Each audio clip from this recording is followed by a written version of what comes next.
Assalamualaikum warahmatullahi wabarakatuh. Perkenalkan saya Kaneha Denisa dengan NPM 10050021049 dari Fakultas Psikologi Universitas Islam Bandung. Pada kesempatan ini, saya akan memaparkan materi mengenai peran lingkungan keluarga dalam keterlambatan perkembangan bahasa anak. Apa itu perkembangan bahasa?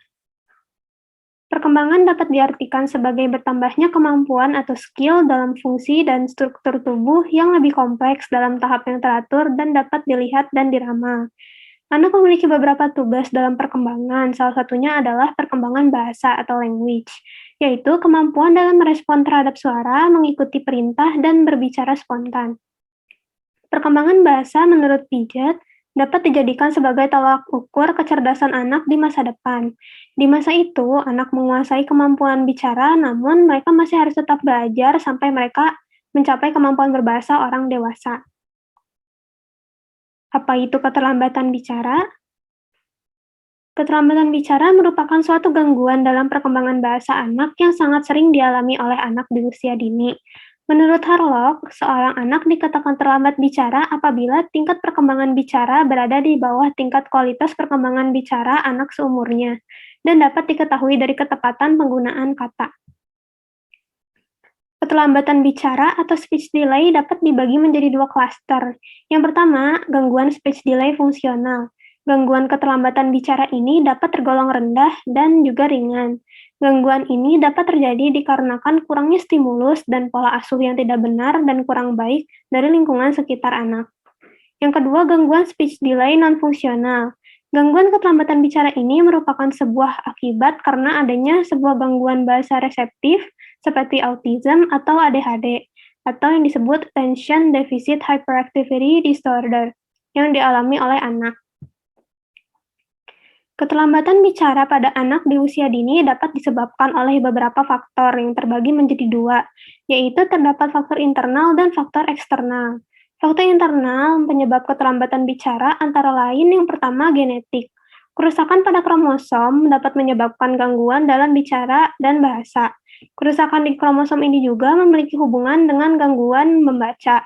Kromosom tersebut membawa gen yang mempengaruhi perkembangan sel saraf saat prenatal. Yang kedua, kecacatan fisik. Anak yang memiliki kondisi di mana terjadinya gangguan terhadap penghantaran suara, seperti terdapatnya gangguan pada telinga dan bagian pendengaran sang anak, dan juga gangguan yang mempengaruhi artikulasi anak, seperti frenulum yang pendek, abnormalitas bentuk lidah, atau adanya celah di langit-langit mulut. Yang ketiga, malfungsi neurologis. Ibu yang mengkonsumsi obat-obatan selama kehamilan akan berdampak pada terganggunya proses pembentukan saraf janin selama masa prenatal. Yang keempat, prematur.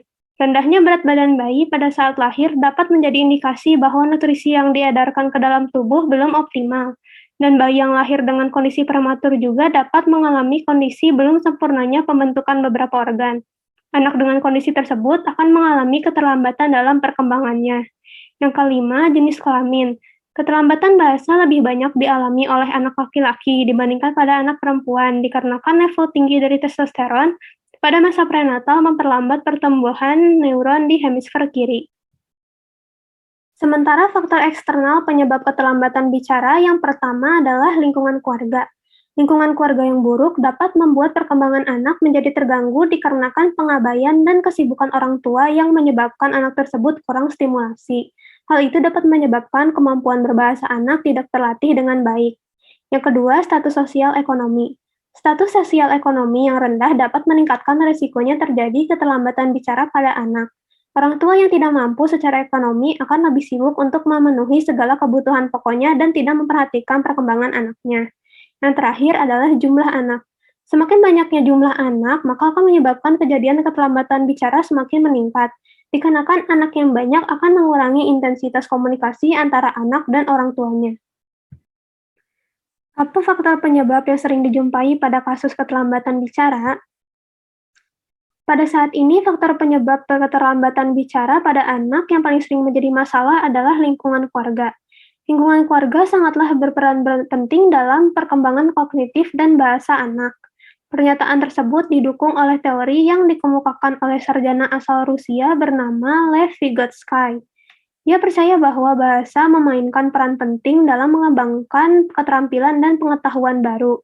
Ketika orang dewasa membantu anak-anak menguasai tugas-tugas baru, komunikasi di antara mereka menjadi bagian dari pemikiran anak-anak.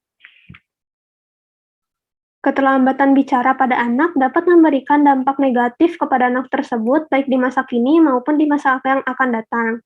Dampak tersebut antara lain yang pertama, dampak jangka pendek, yaitu anak akan cenderung merasa rendah diri, anak akan lebih sulit untuk mengekspresikan emosinya, anak akan tidak nyaman dalam berinteraksi dan menarik dirinya dari lingkungan sosial yang akan menghambat proses berpikir sang anak.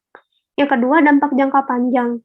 Jika gangguan tersebut tidak ditangani dengan baik, maka akan mempengaruhi prestasi akademik anak yang akan menurun.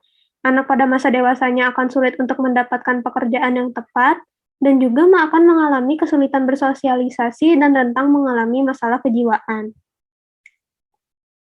Untuk menghindari terjadinya dampak tersebut, orang tua dapat memberikan anak stimulasi yang dapat merangsang anak untuk lancar dalam berbicara, seperti dengan melakukan stimulasi dengan cara mengikuti semua ucapan anak agar ia merasa sedang berbicara dengan ibunya, dan membiasakan diri mendengar dan meniru kata-kata dan nada bicara ibu. Yang kedua, berbicara kepada anak sambil bergerak dan ekspresif, dan sering berkomunikasi dengan anak melalui mengajaknya untuk bercerita. Yang ketiga, saat anak mengucapkan kata apapun, beri respon yang menyenangkan agar anak semangat berbicara dan jangan langsung dikoreksi perkataannya. Yang terakhir, berbicara dengan anak menggunakan kosakata yang benar dan baku agar anak tersebut bisa terbantu untuk mengetahui cara pengucapan yang seharusnya. Sekian dari saya, mohon maaf bila ada kekurangan dan kesalahan perkataan maupun perbuatan yang telah saya lakukan. Atas perhatian Bapak dan Ibu, saya ucapkan terima kasih. Wassalamualaikum warahmatullahi wabarakatuh.